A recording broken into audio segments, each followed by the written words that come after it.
Bunny, thank you so much for joining me today for the Vulva Love Club podcast. If you wouldn't mind just introducing yourself, who you are, and what you do, please. Sure, and I will try and do this in the smallest way possible.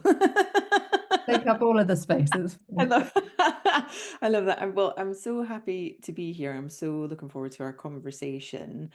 And at the heart of everything I do is the heart. And so I am a teacher of love, which is, I think, the greatest rebellion that I could probably be part of in this time and in this space.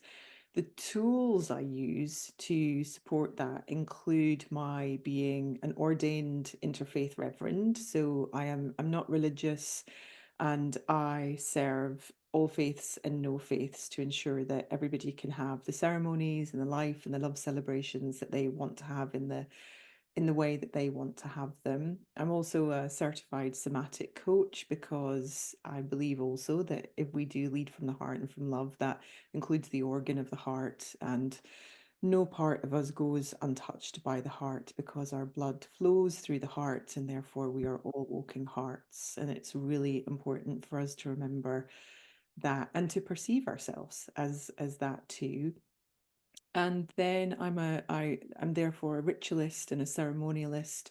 I'm also an astrologer and again focus very much on where love and the voice is in the chart, in our birth charts. Our birth charts can tell us so much. They are really a photo taken by God the moment you came into the world. So they are the most divine self-portrait that you might ever get to linger your eyes upon. And our charts also tell us through relocation astrology and astrocartography where in the world delights our soul. And wherever we're called to, there's treasure there for us. And sometimes we just have to pack those bags and go get that treasure. I love already, I can feel that concept of treasure, the glistening crystals, the beauty. Have you always been like this? Or has it come with time? I have always been like this. I've always been like this. Even when I was teeny tiny, when I was 2 or 3, I used to sing songs about Jesus. And I asked my grandpa to make me a pyramid so I could meditate in it, when I was about 4. And my grandpa was like, say what? You have to remember, like, I'm a kid from Glasgow in Scotland, so this was not common practice. And I'd talk to everything. I would talk to everything. I thought even then, I knew everything had an energy and an essence, and that we are all in deep relationship. And even though I couldn't necessarily have named it as that, I could always see what I call the glimmer. I could always see the way energy moves and the way matter forms and the impact that people's words have on one another, and the sensations that we might experience. And then when I was about 7 or 8, I asked my mum if she could find me basically some people that didn't look like us. So I present as a white woman, but I asked her, if she could find some people that didn't look like us. And could she find me some people that went to like different churches and different temples? And why didn't we know any Jewish people? And why didn't we know any Sikhs? And why didn't we know any Hindus? And this was at 7. So, the fact that then you fast forward a few decades to then, sort of train as a celebrant and then go into seminary as a minister, I could have honestly saved myself a whole lot of time probably if I'd done it sooner. But I wouldn't have lived the life, and I wouldn't have been able to bring really again the treasure from both being a person that loves and is very loved, but also from being a person that survived a lot of heartbreak. And that, I think, that's really important when we then come into these roles and experiences, because we can bring tenderness and compassion and humor and levity to sit with people in a variety of different ways who might think they have to live in that heartbreak forever. But actually, there's so many tools to support that. Most of them, if not all of them, come from nature. And once we connect with them, you can think you've got a pocket full of rocks, but those rocks, if you feel like they are your friends, they're like, if you're not carrying a worry rock, as I call them, around, sometimes I pick a rock up from the beach and that'll just be my buddy for a little bit of time, and I will check in though and say, but so does it want to come with me? Because we can be a bit assumptive as humans, you were like, oh yeah, obviously that's for me. But actually do ask your rocks and your flowers before you pick them up and bring them with you, because they might be having the best time of their life and then you just move them. Consent, Oh, 100% consent. 100% consent, yeah, for all things, us included. Totally, yeah. It's really interesting what you were sharing about nature. I think my early reference to this is Pocahontas, the Disney version. Yeah. And every rock and every tree and creature has a name. And I remember saying to my parents, why have I got to wear shoes? Why Pocahontas doesn't wear shoes? Like, well, you probably step into broken glass. Like, that's not the world we live in. And so there was this disconnect, but this misunderstanding. And I think also it's worth speaking to the misrepresentation of that love story, that was potentially not a consensual, mutually agreeing relationship from John Smith coming over and Mhm. falling madly in love with Pocahontas. I don't think that's what went down the version that we saw whatsoever. But yeah, there's something about this coming home to nature and this disconnect that you shared, and also being able to be in that place of beauty and treasure despite the pain. Is there anything there that you want to speak to? Yeah, totally. There's In the English language, we have uh, the word nature, and we have other words that describe flora and fauna. But in many of the original people of the earth, in many of the indigenous cultures, there aren't words for nature because it isn't separate. It isn't separate. So we have, we can look through history and we can look at where, I mean, the variety of costs of colonization and of white supremacy, and ultimately then the almost in a way the decapitation of the natural body, where the mind became a coveted prize, and the great thinkers became a coveted sort of part of our species. But the thinkers are often they're often misrepresented, because to be a thinker, and to be of the mind is truly to be of the body. It's to be an artist. It's to be connected. If we think about Grecian or even Roman times, where, and even priestess times, in any direction, there is often a communal space where people gather.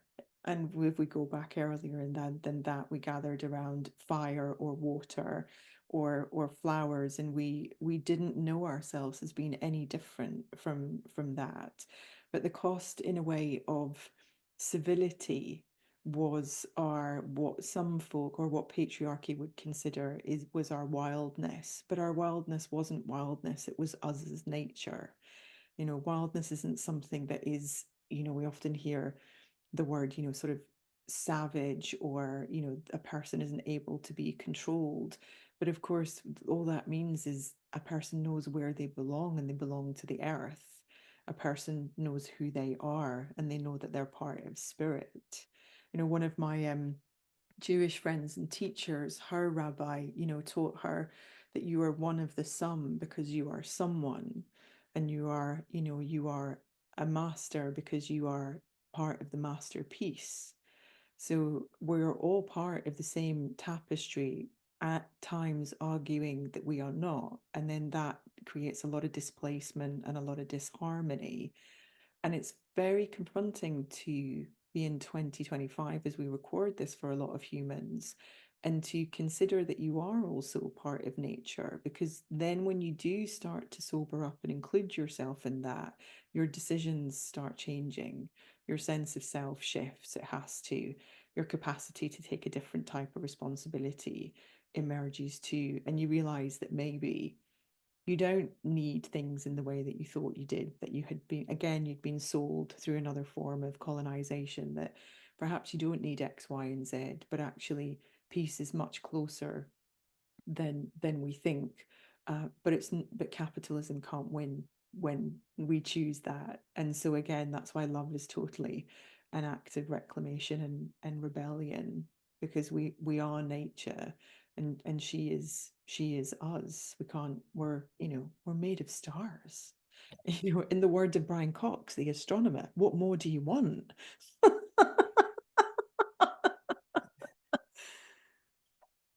So, yeah, it's so powerful. And I'm thinking about that treasure again. We are made of stars. There's that treasure. It already exists. When you were speaking, then it kind of took me to a place of this understanding of being of nature and our ability to be the creator. And there's something in there that I think is to do with the sense of orgasm Mm. and the ability to create and potentially feel like we're connecting with some higher being, like we are God, we are divinity. And that's not necessarily represented within any spiritual practice, or within any religious practice, anyway.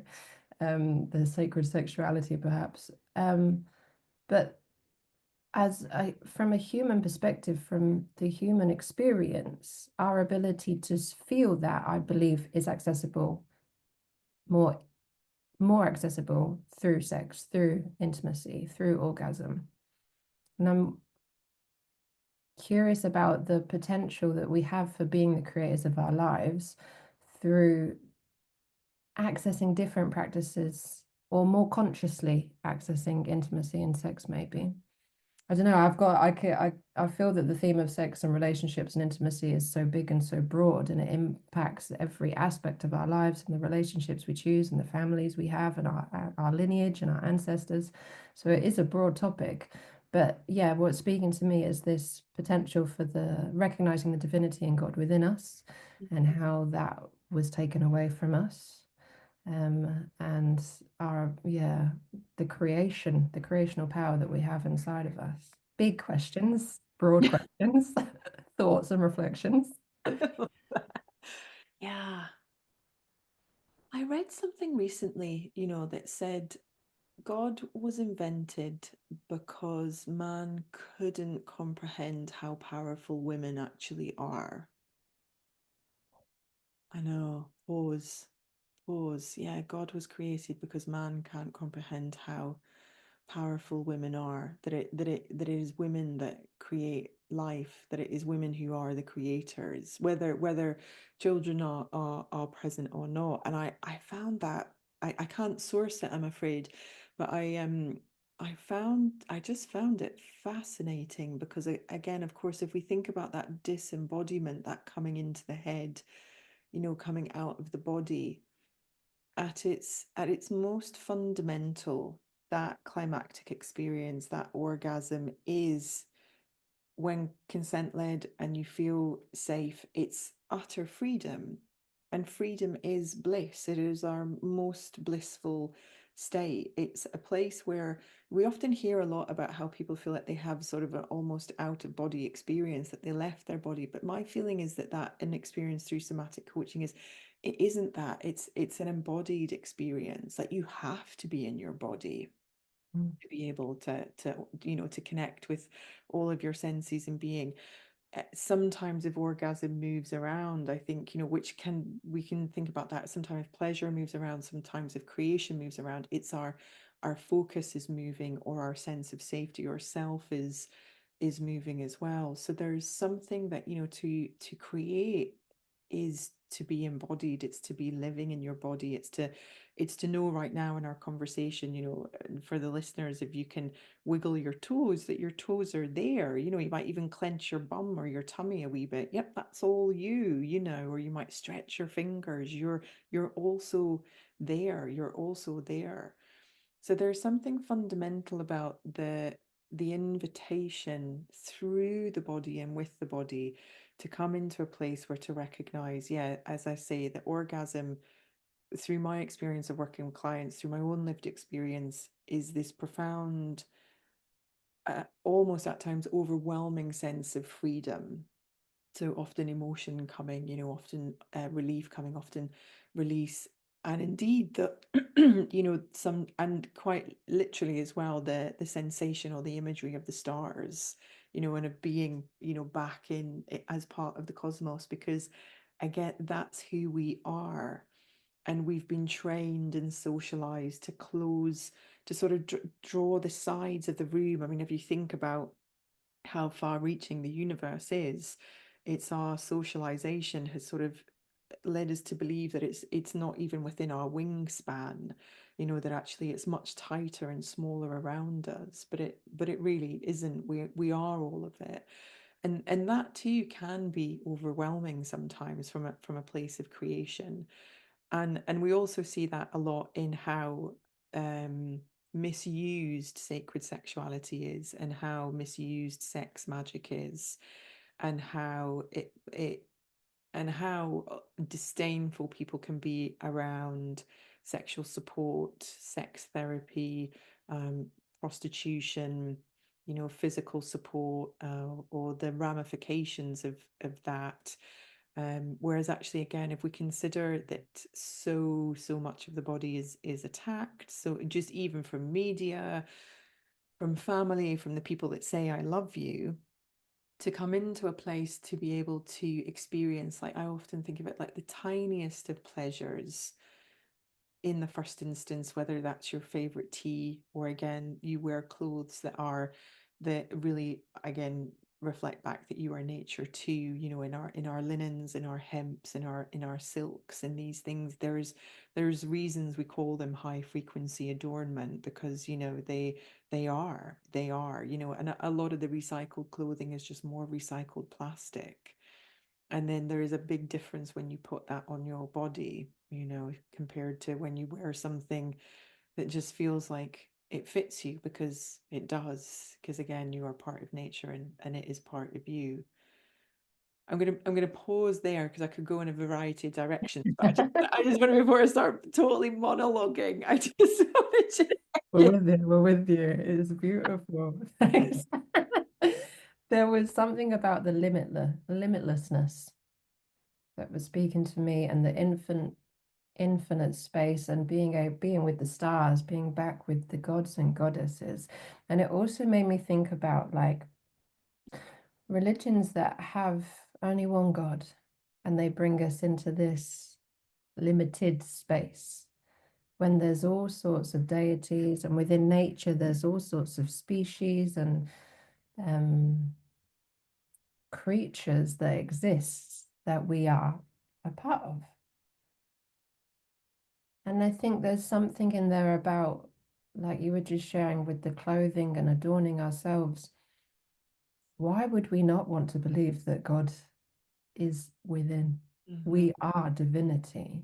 mhm, We are, it's making me think of like fairies, fae life, and the royalty within that world.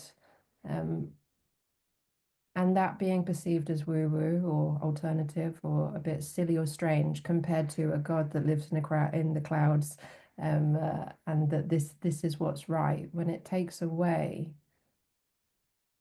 all of the magic that we have within us, mhm, and we mhm. are that limitlessness.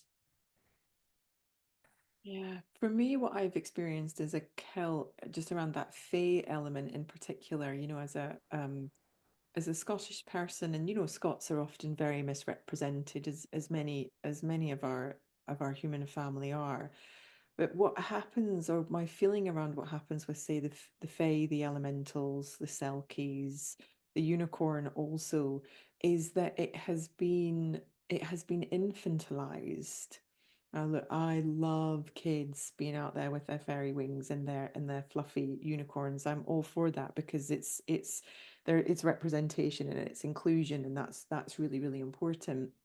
But there is a belittling that happens, a wee bit like if somebody said, oh, what do you mean you still believe in Santa?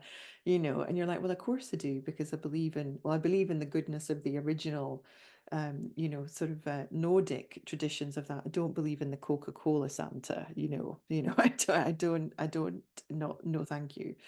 So with the fae and with fairies and with all of those elements, yeah, this infantilization has had great costs, But of course, that's also very much related to a societal adultification of young people, especially young women, and especially, young women that present as black as well. There is an adultification that happens in our bodies, that our bodies are no longer just for simple play or pleasure as a little girl, or a wee girl, that actually there's suddenly you have to look after a house or a human, or something else is happening. So there's this early adulthood that then becomes embodied, and it's tough. It is realistically tough to continue to believe in magic and to practice in your creativity if you are being just having a landslide of tons and tons of people and media and other messages telling you that actually you are limited, that magic isn't real, that fairies are for kids, that haven't you grown out of that yet, or why are you so weird, and it's like, well, why are you not weird? I feel a bit sorry for you, actually. And we know too that the original etymology of weird was veered from the Germanic, and actually it used to be a compliment. And if you said to somebody, gosh, you're weird, it meant you're on your right path. That's what weird means. So it's amazing when we look at also what happens to words. Woo is also, part of African culture. We have voodoo, hoodoo, and woodoo. There is no feckin' way I would have, I never refer to woo as woo because it's so disrespectful. And it's like, but it's sort of it's slightly in the, in the world, in the way, again, it's become derogatory, whereas all I'm just saying right now, if you were in the presence of a practitioner of woo, capital W, good luck. That's all I'm saying. And if you were to disrespect that lineage, also good luck. Same as if you disrespect the Fae. They tend to everything in nature. And if you're going through a phase where you cannot find anything and you keep losing things, guarantee you've pissed off the Fae in some way or another. So make offerings immediately outside. Really good quality chocolate. Please don't give them any confectionery. They love a bit of bread and honey. If you're a person who has whiskey, a wee bit of that. Shiny things, pop them outside. Say you're sorry. Leave it at that. Let it come back into balance. And if you're listening, you're thinking, that sounds insane. I bet your inner child would love it. If nothing else, your inner child would love it, and you would reconnect with pleasure again and play. And when you do that with your inner child, that supports your now adult to then be able to come into your body a wee bit more to experience pleasure, play, orgasm, creation, connection. We have to take care of our pleasure and play across all times and directions. It's not static. It's alive, and it too is limitless. Mm.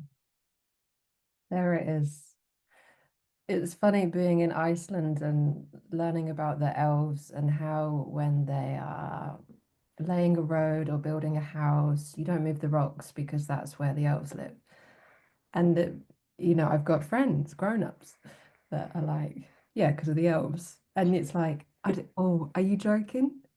I don't think I don't know. And it invites in this playfulness. It invites this, it doesn't matter if it's real or not. On the 6th of January, that's when the elves go back where they come from. They've joined us for Christmas, for winter, for Yule, and then they head off again. And it's 13 Father Christmases as well. There's different the Yule lads that come. So it's really nice to be in a place that acknowledges that, because I think in the UK, I think for me growing up in England, there was a disconnect from that. But I appreciated what you said about the early sexualization of girls, because I think that is something that exists and isn't necessarily acknowledged or acknowledged, and it's been normalized. Mm. And for me personally, my own journey, that has been something in embracing my child self and trying to see like where was that transition? And it happened overnight, very young. There wasn't the space to, there's an expectation as a girl. And it's yeah, just taking a moment for that and this role that's put on young girls from a young age to be sexualized. And for me, I talk about being groomed by the patriarchy and playing out these roles to be a good wife, to be a good partner, without ever questioning if that's the life that I wanted. That's what was presented. So I think what's coming up for me now is this, yeah, the beauty and the magic that got lost from childhood in having to navigate adulthood. And maybe speaking to that, there's some sensitivity that I think is coming up for me that we can have these beautiful conversations about magic and about pleasure. But I feel like we can't acknowledge that without acknowledging the barriers and blocks that prevent us from accessing that. And I just want to invite you as well, if there's any message that you feel like sharing, to tap into that empowerment that lives within us all already. Yeah. Mm.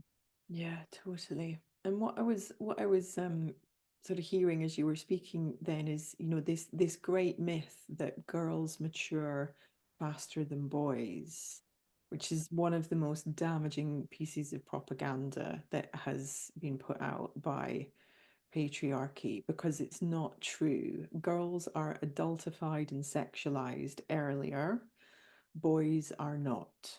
They are allowed to have their prepubescence, they're allowed to have puberty, they're allowed to stay at home, they're allowed to be looked after, they're allowed to be fed more. This was a big one I grew up with. My husband and I have had many conversations about this.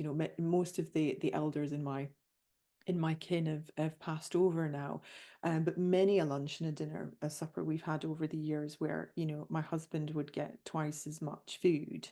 And then all the women got wee bird-like portions, and I'm sitting there like, do you know how much I lift when I go to the gym? Like I am got, and plus I need protein. Why? This is Scotland. Why am I getting, chips with my macaroni and then, kind of bread pudding or something like that? There's nothing, there's no food here, It's just what is happening? Um, so the great myth of this maturity also costs us our innocence and it costs us our childhood. So the journey, or part of the journey, part of the path, part of the tapestry is again to reclaim your innocence and to reclaim the idea of what that can mean. One of the one of the people that I work with a lot is Lilith, and she is one of the original misrepresented women, So if you know about Lilith, you'll probably know about her possibly as a monster from Jewish mysticism, but certainly more so of a monster from Christian perspectives as well. The one that tempted Eve out of the garden. Lilith is often known as the serpent, but the serpent is a provider of knowledge. It's a truth speaker because, the snake can't see, so all of its other senses are amplified. So, and it moves through the world via vibration. And if don't know if you've ever been blessed to, or any of the listeners have been blessed to hold a snake, but one of the things that surprises me about snakes is that they purr, they vuv like a lion. They have this, they vibrate and they purr when they're really happy and they're sort of on you or connected to you. So Lilith, being misrepresented, a woman ahead of her time, vilified in the fact that, that she ate babies or killed hundreds of babies, but actually, she chose herself and she wanted to go and explore the world. And she was also a woman that was ahead of her time. And when we're looking at reclaiming ourselves, we have to look at the myths and the stories that we've also grown up with, and who they are in favor of. If we think about the westernization of fairy stories, I mean, there's just all sorts of shenanigans going on in there, that are all heterosexually based. There's no queerness in them. It's like every prince is getting with every princess, and also, people are like Cinderella, people are chopping off bits of themselves to fit into a shoe. What's all that about? Sleeping Beauty is a enjoying our nap and then gets a non-consent led kiss awake. Come on now. What are this is and that's how we grew up. Oh, right, okay, so if someone touches me and I don't want them to, it's okay. No, no, it's not. Or we bring up our little ones where we're like, kiss your auntie so and so, cheerio. And every single part of that kid is like, but I hate auntie so and so. I don't want to kiss her. And then every adult is like, no, just override your body, kid. And then, once you've ridden it enough times, you won't trust yourself. You'll lack confidence. You won't know who you are. You've forgotten your magic. And then welcome to enslavement through capitalism. So we've got a lot to turn around. Big job. It's a big job. Yeah, and we can just do it a wee sip at a time, a wee sip at a time. And again, what we hear it a lot, what interested you when you were a kid, have a wee look at that, but really do. Again, as we talked about at the top of the call, I was always interested in what connected us and also what didn't connect us. I grew up in a really violent Glasgow in the 70s and the 80s. My formative years were growing up somewhere where there was massive religious fighting related to football. In either you were a Catholic or a Protestant, and you either supported Celtic or Rangers. But I need to share my friend who is also Glaswegian and is actually Sikh. He had an experience when he was a kid, also growing up in Glasgow, where basically the school bullies chased him down and said to him, are you a Catholic or are you a Protestant? My friend burst out laughing and he was like, no, I'm a Sikh. And then the other guys, the kids, turned around for a second, had a quick conversation, and looked back at him and went, yeah, but are you a Catholic Sikh or are you a Protestant Sikh? And he said he got the crap kicked out of him, but he just laughed his head off because he just couldn't believe, what he was dealing with. So it's like at the same time as he was having that experience, I was like, where are the people that don't look like me? Where are the people that are not going to this thing called church? Like, for honestly, for less than an hour once a week on a Sunday, to pretend that everything's tickety boo in this house, small h, this house of God. And yet we know all these things are going on behind the scenes. We know all this stuff is happening, and kids know. And that's we can lose connection through life to our intuition. We can lose connection to our instinct. And those are the things we really want to get back. That Geiger sort of counter sense of something dialing up in your body or dialing down, or you want to go left or you want to go right, or the parking space is over there, or prosperity is, just keep going with that project because it's amazing, or, take a nap, babe. Like, it's okay. It's okay to rest. The other great lie, I think, is around rest. Folk that have been brought up with as an adult, they can't nap because it means they won't sleep at night. That's a lie. That's a subconscious programming. Whereas for most of our formative years, we were put down to nap. It's what we need. We all need a nap, and many cultures still have that. Many cultures still have that. It's welcomed. It is. We haven't failed if we need rest. It's like, it's so jarring to think that, but rest is brilliant. It's what powers our creativity. It's what is where we can find that place of, oh, actually, what I really fancy for lunch is this, and I'm gonna have that. Or actually, I would like to experience some intimacy with this person because I'm rested. For we see it very differently again through queerness or heteronormativity, but again, how we receive contact, consent-led intimacy is so different depending upon how much you've got in the tank. It's like, and again, where our personal pleasure centers are from. And we only need to look at essentially the growth of fairy porn to see that if you present as a woman, then your mind is basically your biggest sexual organ, and that's the one you need to pay some attention to, and then bring it through the rest of your body. But you know, and again, it's like we've found a way to bring the fae in, but it's just got a bit of a dark twist to it, because again, for most women, there has been a dark twist in their life related to pleasure and sexuality. And so there's huge healing in all of the stories that are available now, and long may it last. Oh, I love this. I love this. It's so like fairy porn. Representation matters. So thank you for doing that. Um, yeah, there's the element of religion, and you like you said that people go for like not even an hour on a Sunday, they're showing up. And I remember I used to love growing up in a church. My dad was quite high up. He was part of the God Club. He was on the God Channel at one point. And so I was almost like a celebrity's kid in this element. So I loved running around this beautiful old building. I had so much joy. And then I remember the vicar who stole loads of money and went to prison, and he also smoked, and I found that conflicting. And then it transpired that he stole money and it was an issue. And then we didn't really go to church as much, or maybe we went to another church, but I thought they were a bit happy clappy. It wasn't really a vibe. But I recognized those people. I recognized the showing up. And there was something for me that I struggled with my relationship with God or Jesus or spirituality for such a long time, because everyone spoke about this word from God. You'll hear God's voice will guide you. It's like in the darkest of times, where are you? Where are you, buddy?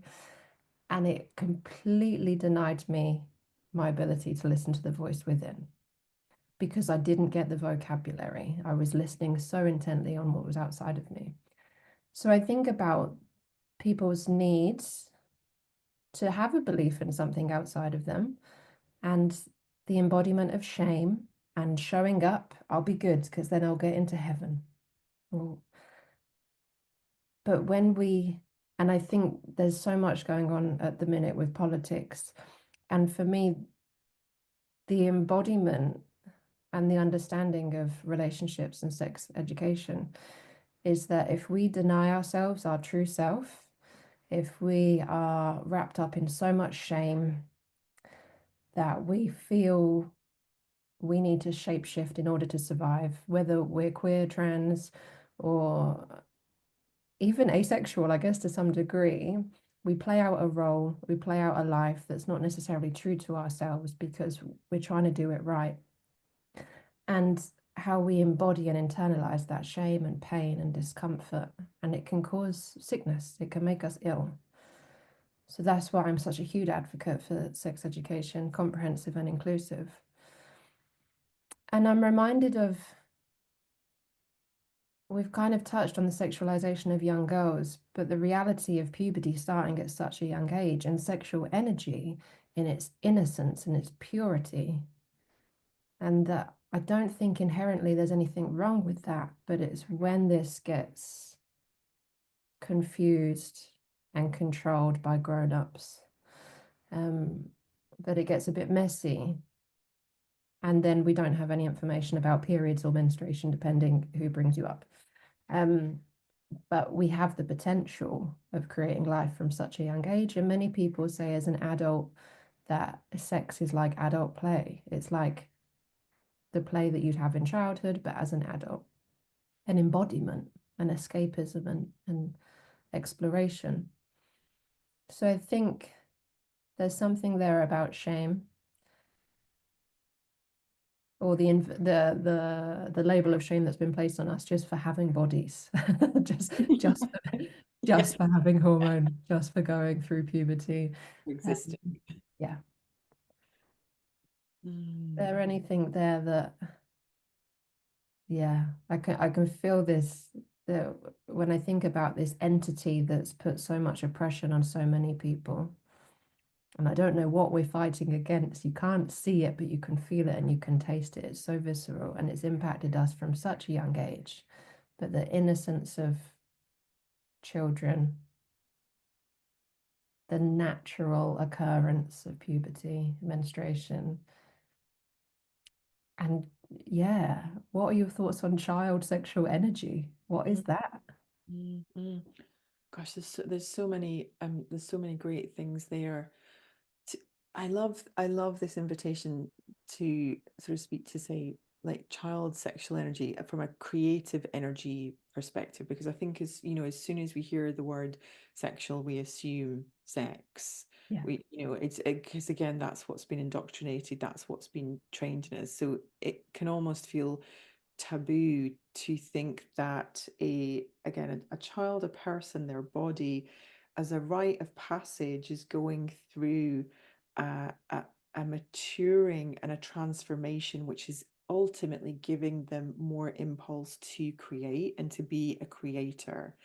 You know, we know, like, astrologically, even if we look at Steiner's work, you know, the and the creator of Steiner schools, much of that is built around the generational planets. And so, you know, our zero to our birth to seven, you know, is really, it's about the moon. We're reflecting everything back that we're experiencing in the world. You know, from seven to 14, we move into a different cycle, which is Mercury, which is about us finding our voice, individuation, identity. Guess what? We need more energy to be able to do that. We need more creation energy. And so we're designed in a way that we are given that energy, but our rites of passage are not.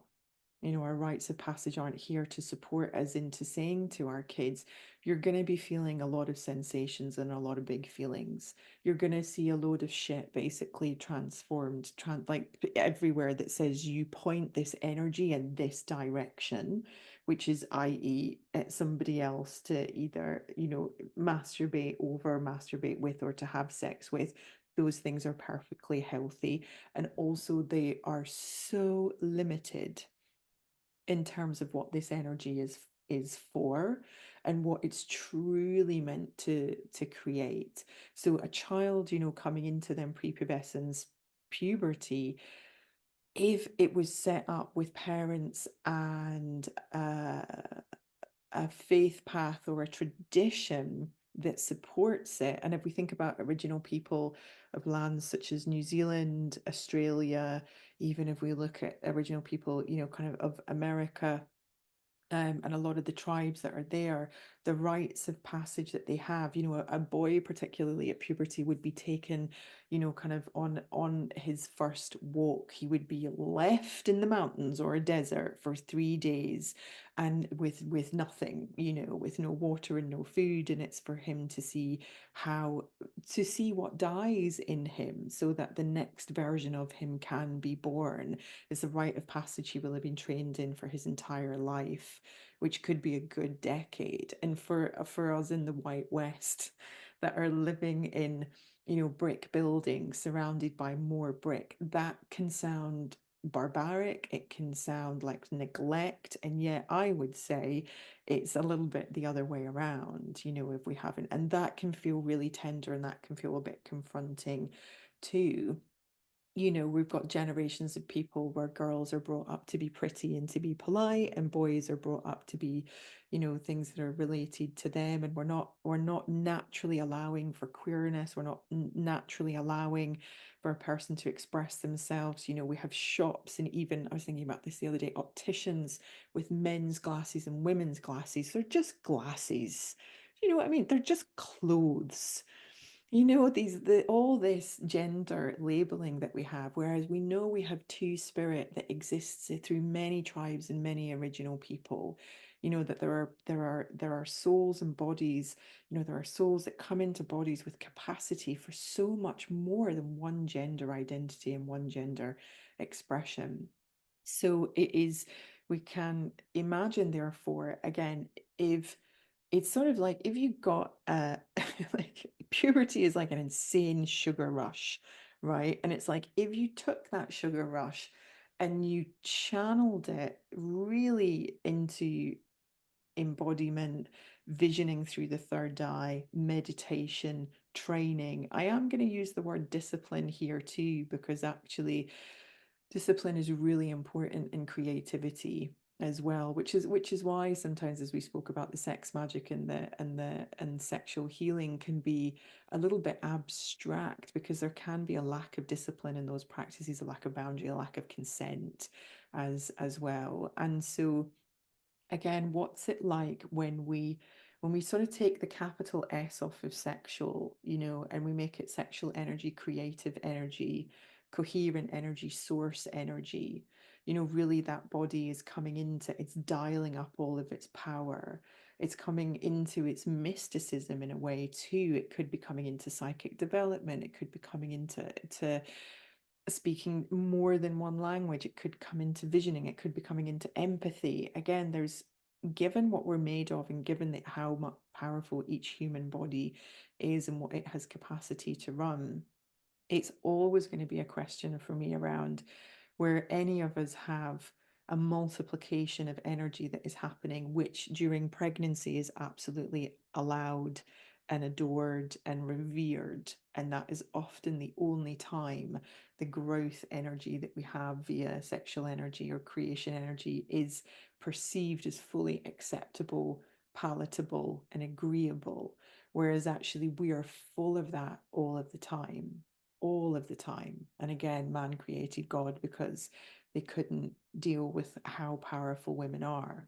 So if you have daughters, if you have sons, if you have children who are gender fluid and they're expressing and experiencing themselves more and more, then just imagine what it might be like to be a companion to them, which says, "You're so full of energy right now, kid. What shall we do with it? Where do you want to point it? Where shall we go? What magic shall we make? What wonder shall we be?" And yes, some of these sensations and feelings, they also are about attraction. What are you becoming attracted to? What are you becoming magnetized to? Where are you exploring yourself? And make all of it acceptable, make all of it normal. Shame will find it really hard to exist in there. It'll knock on the door but be like, "Oh, I don't live here. Okay, I'll go try somewhere else." That's the thing about shame. It'll only come in if it's invited. So we have to be really vigilant around shame because it is a destroyer of dreams. And it pours water on energy, and takes it out. It can short us out like a battery or like a plug in the wall. Shame is like that water that does that. And through all of this and all of this conversation and all of these themes, we all have to look at what we feel is what we have an opinion about, what we think is agreeable or disagreeable, and why. Why do you feel activated there but not there? Why is that thing okay but that thing's not okay? Why is that allowed but that's not allowed? Why is that possibly taboo? Is it taboo, or is it just that you never had it modeled? Just that you didn't see anybody else that looked or felt or expressed themselves in that way. Sufism also comes to mind too if I think about sexual energy and creation, like Sufi poetry, dance, worship, whirling dervishes, absolute connection to the stars and the planets and everything that is. They are moving as a representation of source and of beauty. And Sufism, being part of Islam. And of course, the great thing about Islam is there's no pictures of God because you can't paint God. So it turns up in sacred geometry, it turns up in poetry, it turns up in dancing. And that's part of also the difficulty that we have in the West because we took essentially a Palestinian Jew and then painted them white or blonde hair and said, "This is Jesus." Whereas that really is where a lot of what we're talking about, the troubles stem from. It's, we really the artist really screwed up with that one, didn't We're like, that's a bit off. Like for years, I wanted to know why was there only pictures of white blonde angels. Never made any sense to me, even as a kid. I was like, what the hell? I was like, that can't be right. And then if you look at the biblical representation of angels, they are weird. They've got like 17 eyes. They don't have bodies. They're like, they've got like four sets of wings. So, angels are like, they're like, if you actually had like an angel on the top of if you had a Christmas tree, you would be like, what is that creepy thing doing on the top of that, just staring, all 17 eyes, looking at you. That makes so much sense though, because I think there's something in the mysticism of it. There's something in, yeah, why have we humanized everything? Yeah. And just now I'm thinking about gargoyles, but I asked you previously something I heard in one of your podcasts about the design of churches being based on the female sexual reproductive organs. Please, could you share that? Totally, totally. Well, it's exactly that. So you walk through the church doors, which is essentially the entrance to the vulva, and then as you walk in and you walk, you know, each side is are that they're essentially the womb and then into the fallopian tubes, and then that idea, really the depth of the womb as we get to the end of the church, and then this hilarious idea that there's this wee extra pulpit with typically some dude in it, whereas actually that is just not, it's misrepresentation again, you know. But this idea that when you're walking back into the womb every time you walk into the church, you know, you're walking essentially. What's hilarious about that though is, of course, you know, kind of that would represent walking back into the mother, but it is sold as walking into the father. Whereas that's not what it is at all, you know. And older temples and different temples, they've got a variety of designs and spaces for a variety of different needs. You know, it's so fascinating. But there's this yeah, this idea that again, the return to the mother, which is has its own Oedipus complex to a certain extent as well, given the way that modern Christianity from the fourth century, as written by Augustus, you know, Augustus created the concept of sin that didn't exist before the fourth century. So we'd had multiple Bibles and we'd had multiple attempts at this sort of post-Roman Christianity that had nothing to do with Christ or Magdalene.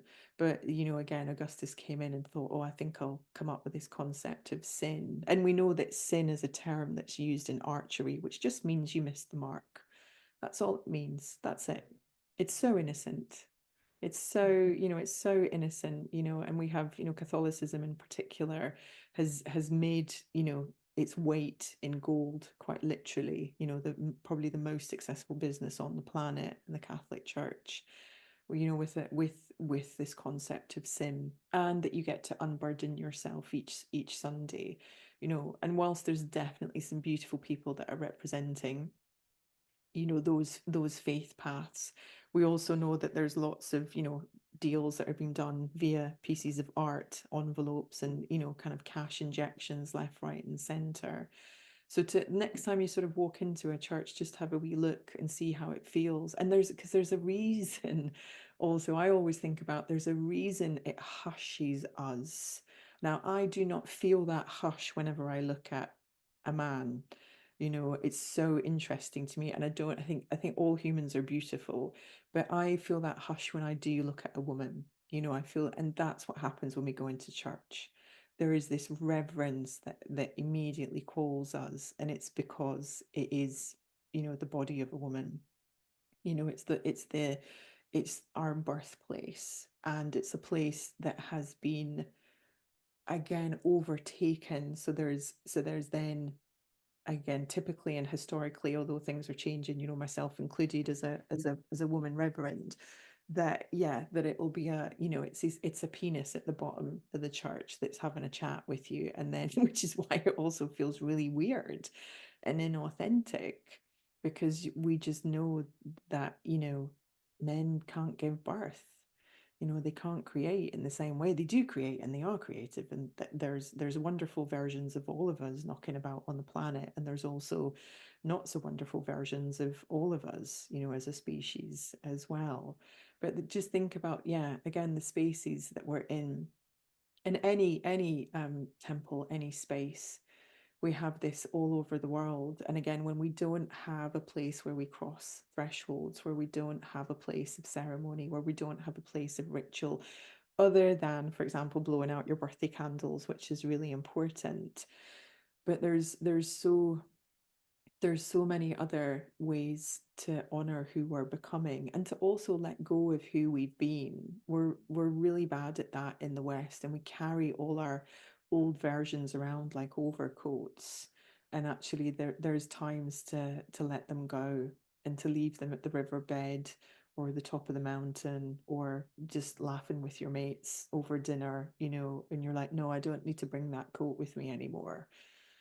So again, the spaces and places, whenever Egypt, Mesopotamia, Sumeria, any temple, that hush we also feel is because it demands a reverence for excuse me, the experience we're about to have. There should be a hush, and when we're only getting them in really sort of typical, again, birthday cakes or a wedding or possibly a funeral, if we're only limited to those experiences, ceremony and ritual might not mean very much to you, but in fact, it's what can transform a person's life. It's what can bring someone back from, the brink of thinking they don't want to be on the planet or be embodied anymore. It's what can stop self-harm. It's what can stop self-flagellation. It's what can pause addiction. When we have something more to live for, again, when we realize we're some of the one, and we realize we're a master because we're part of the masterpiece. When we know that we're nature, we suddenly understand that actually, when we hear that phrase, like it takes all of us, and we think, what does that mean? It's like your heartbeat, your thumbprint. There's nobody else has those. Nobody else has those. And really, humans have an extraordinary gift to be the most vibrant chorus that there is in all of the universe. We don't ha- and we wouldn't all be singing the same notes, but it would harmonize. And that's our great adventure to treasure. Find your inner harmony. Play with your inner child. Don't think that because you have sexual energy, you have to go and have sex. You could paint, create, cook, move house. You could see what it would be like to use it, to work with it for other things.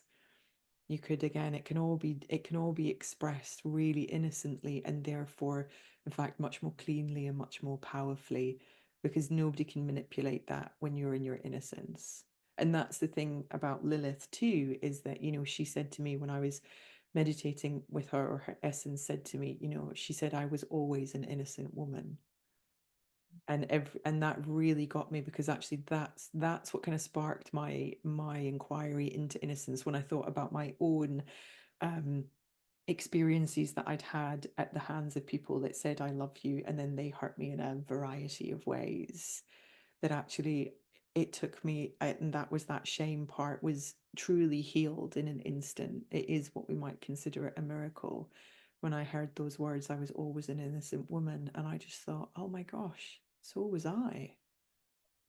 So was I. And that's the thing about innocence as well. Shame can't live there. So there's a really beautiful invitation, again, through play, through pleasure, through reclamation, through whatever it feels like, to again look upon things innocently, in the same way we're having this conversation about children's energy and how it transforms and matures, and how actually through the recognition of their maturing energy they get to have more of a childhood, right? How they get to have more self-expression, more self-authority, more self-agency, all the things that we sort of can can wiggle away from us. And then, yeah, you come into this place so that you are a person that believes and has a relationship with the Fae and the 13 Santas and the elves and the unicorns, one of the greatest energies that there is in the world, or the dragons. It's like, who does not want to live in what we call myth, when it's worldwide.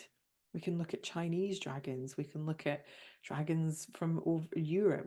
They're everywhere. They're everywhere. And some people have naturally respected them. Again, a lot of my clients that are, based in the East, they have a much deeper relationship with time, because they design in dynasties. So we're making decisions for a minimum of 100 years. not, we're making, excuse me, decisions even beyond 7 generations in front. We're thinking about 1,000 years. How is this going to impact? It's like China built the Great Wall of China to be seen from space before they had any concept of what it would be, to be in space. But that was their plan. We want God to see this. This is what we're doing with your magic. This is what we're doing with your love. This is what we're doing with our creativity.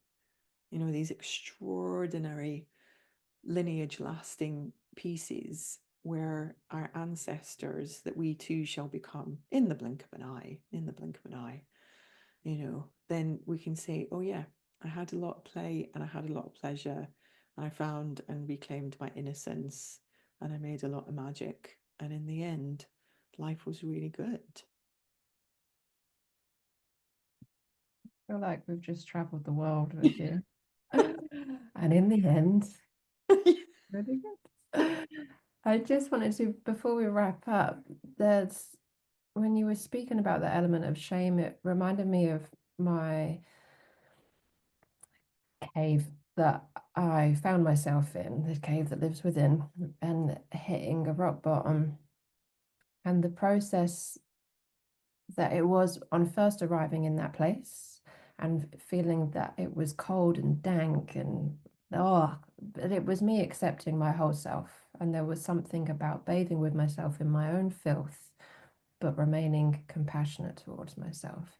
And over time, it was possible to then perceive these gems and jewels in this place that I found myself and finding this beauty. But I think what was coming up for me then was just that reminder that to do ritual, to invite God in, to acknowledge the divinity that lives within us or outside of you, however you want to vibe. But I think the goddess is within. Then we can have an intention to show up in a certain way, and we might dress a certain way, or we might set the scene, light a candle, you might clean up or curate the space. But also the fact that divinity lives within us, and I think this speaks to Lilith as well, is that we are already divine despite the mess we feel that we might be and the experiences that we've had. There's no need to like scrub yourself, exfoliate so hard. That actually, even I think there's so much beauty in inviting divinity to be present when we're in that place, when we're full and embodying our shame and the mess or whatever the chaos is. Despite that, we still have this richness, and I think this bringing it back to how we started, this treasure, this treasure chest. Yeah. I love that so much. And you mentioned this earlier about how many other traditions, Hinduism, for example, there are multiple gods and goddesses because there's multiple representations of all those things. And if we think about Lilith and Kali, they get this language of like they're referred to as the dark feminine, but really it's all of it. It's all of it, and you can connect with source when you're changing the nappy and being peed on by your baby boy, as they are wont to do. You can, whilst you're scooping out the cat litter tray, whilst you're, wondering why, oh yeah, hang on, I'm at this, for me, this is like I'm at this time in my cycle when I can't park for the next 2 days. I just have no spatial awareness. That is correct. The rest of the time, I'm cool, but again, it's the lie of perfectionism, the myth of perfectionism is also a great robber of life and of dreams. And in many, and again, outside of this idea of a Christian God, there's really no other faith path or tradition that determines that. In fact, everything is wildly open and inclusive and allows the human to be human. And Kali is often also very misrepresented. She is one of the greatest mothers that there is, and what she has is that, if one of her children is in danger, well, then of course she's just acting like any mother would, and she will just go freaking mental on whoever it is, and that's appropriate. That's right. if you read the Bible in a certain way, actually one of the greatest villains and one of the greatest monsters is God itself, because God sends the flood. God sends the angels to smite. God takes out a variety of places in the Bible that is playing out in real life right now, killing tens of thousands and hundreds of thousands of people. God sends their people into the desert, not for 40 days, but for 40 years as punishment. Sets various things on fire, sends plagues, sends locusts. So we have to just reevaluate who the villain is, or if there is a villain at all, or who the righteous is, if there is, because righteousness can be very dangerous too. So again, when we come to harmony, we are part of this, I don't know, like universal disco miracle. where we could be one of many experiments that are going on. Like this is version 672 of what are called the human species. Being like, oh, interesting, we gave them a smaller amount of consciousness and they don't seem to be doing too well with that, or whatever it might be. But again, I would just always say look to the sources, or look to who modeled, or yeah, discover again. We are the mess is really important, and the message is in the mess, which when you're in the mess you just want to punch someone in the face that says that to you. And I totally get that. But there is the mess is also life, and it's when we try and be perfect. It's when shame is driving in a vehicle known as perfectionism, and you feel like you're also under the scrutiny of patriarchy, and that you can't age, and that you can't make your own decisions, and you don't trust yourself, and you have no self-authority or no self-agency, and you don't even have any concept of what it's like to be in your body, and nobody introduced you to consent-led anything. It can all feel wild. It can feel totally wild. Whereas if you can find a space to start practicing things imperfectly, that for me is drawing and sketching, for example. It's just putting color on paper really badly and repeatedly. And there's part of me, there's a protective part through parts work that can't stand it, absolutely cannot stand it. But it has its own timing as to when it can see through repeated actioning of imperfection that our value is no longer attached to producing perfection. Our value is simply innate. Our divinity is simply innate. And that we can call God to us, we can call Source to us. we also are already it. So there's kind of less of a calling sometimes that needs to be done, and there's just more of a being and more of a noticing, and then a little bit more forgiveness and of whatever that needs to be for you. Because, and this is probably going to go against the grain, but I don't believe everybody deserves forgiveness. Now, I might change my mind in 10 years about that, but from a pseudo spiritual perspective, I'm exhausted from hearing that everybody has to be forgiven. And I think there are some times where you keep people on the hook for as long as you want until you're ready. And if you're ready, and then you decide. I mean, does it mean you're carrying those people around with you in a wee backpack? Technically, yes, but sometimes that's okay, because again, there could be another protector part that's like, I don't know what to do if I'm not carrying this wee backpack around. So you just have to let it play out, and don't feel like you have to believe everything. Again, and more than anything, just trust yourself.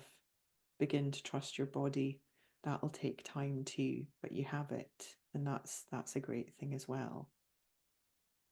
I'm so glad you said that, because I think that's the thing with boundaries, that yeah, we're just washing it over, like it's okay, yeah, no, it's fine. And I think, there's a part of forgiveness, the element of like, if I can cultivate love in this discomfort for myself, but have a boundary, you don't get access to me, that's done. But that energetic connection to whatever went down, whatever the thing was, that can you know, there's no right or wrong time to process and digest, but I think the important, the crucial part is that how is it impacting me now and what do I do with it? So I really appreciate you giving people permission for that. Yeah. Because I think sometimes that's all it is, rather than how do I do this right? No, it's right for you. It's got to be right for you. I just want to invite you if there's any like message from vulva, if you could embody vulva, if there's anything you want to share or just anything that you want to speak to, anything that's not been said that you want to bring into the space before we wrap up. Thank you. Really more love. That's what was feeling present there. And this piece around time.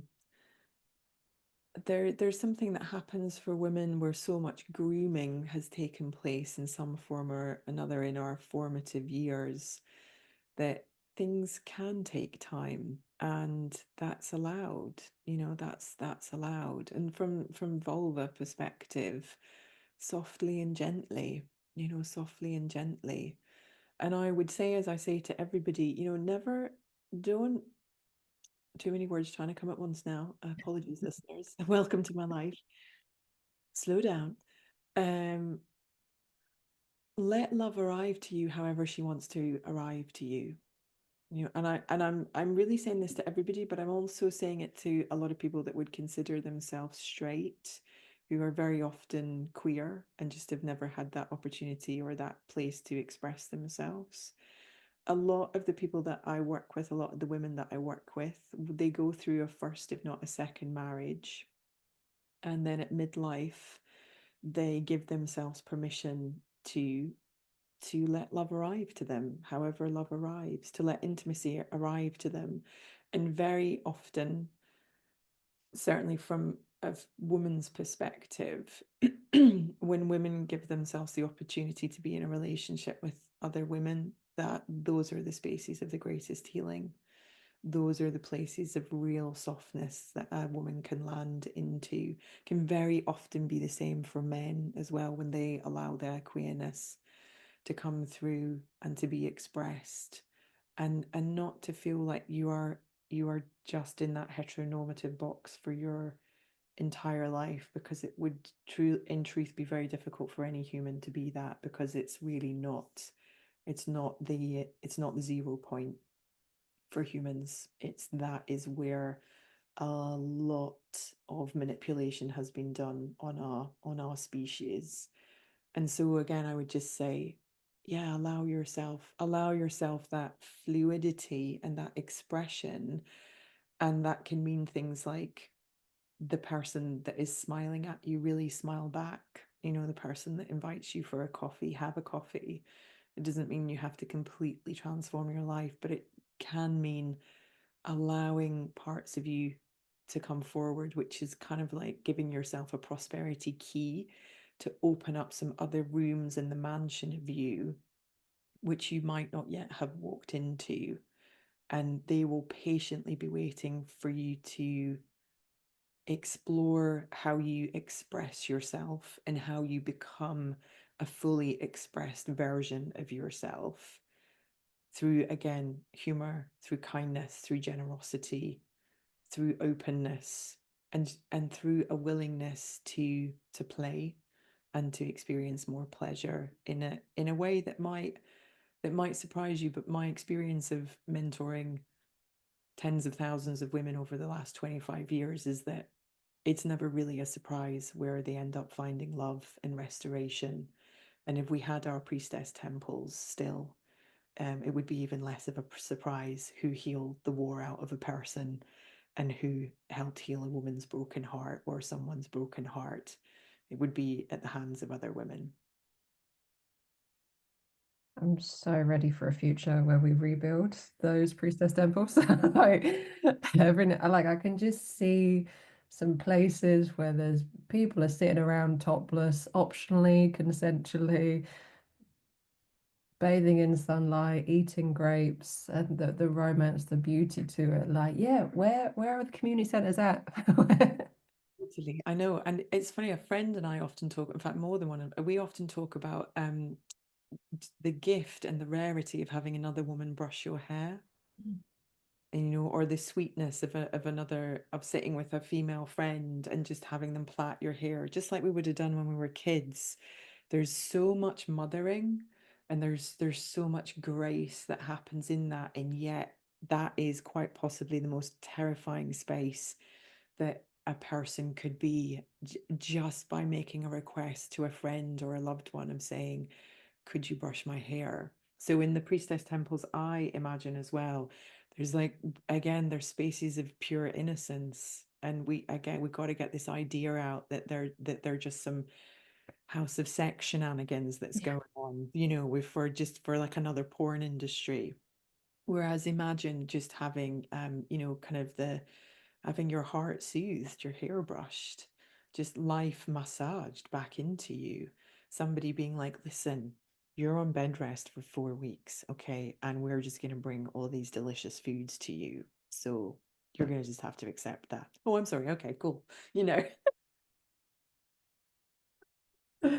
yes, please. And thank you. Yeah, 100%. I'm like, we need to start a GoFundMe. Like, where does it, like a Kickstarter, where just begin? But I think this is the Yeah, revolution. I think this is the age of Aquarius. It's on its yeah, way. It has to 100%. be. Yeah, totally, totally. Where can people find you, Bunny, if they want to work with you? What are you up to? Well, I have a zhuzhy new website, which I'm very excited about. So that is loveshock.com, which is LOVESCHOCK, but the deets will be in the show notes. You also have you can hear me on the podcast, which is Whiskey Made Woman. It's available on Spotify and Apple. And I hang out in Instagram a lot, which is also just at loveshock. So there's lots of goodness there. If you go to the website as well and you're interested in more rites and rituals, passages, magic, wild ones, gems, and hues, you can access my Wheel of the Year ebook and workbook, which is available free. That's there for you right now. I also send out weekly love letters every Venus day, every Friday. And then if you want to dive into your chart and find out where love lives, where your voice lives, and even where some of that early years developmental experience is living and inviting you to grow like the tree of life up out of up out of it, so that you can fruit and blossom and ripen, then that's all available for you too. You can book that right now. Thank you so much. Thank you for the work you do and the love that you bring in and invite others back to the love that they have within them as well. It's so great to catch up, and I really appreciate sharing this space and time with you. And there's so much already. My head was like, we should talk about menopause. Like, there's more Yeah. space and time in the future. But for now, thank you so much. Pleasure.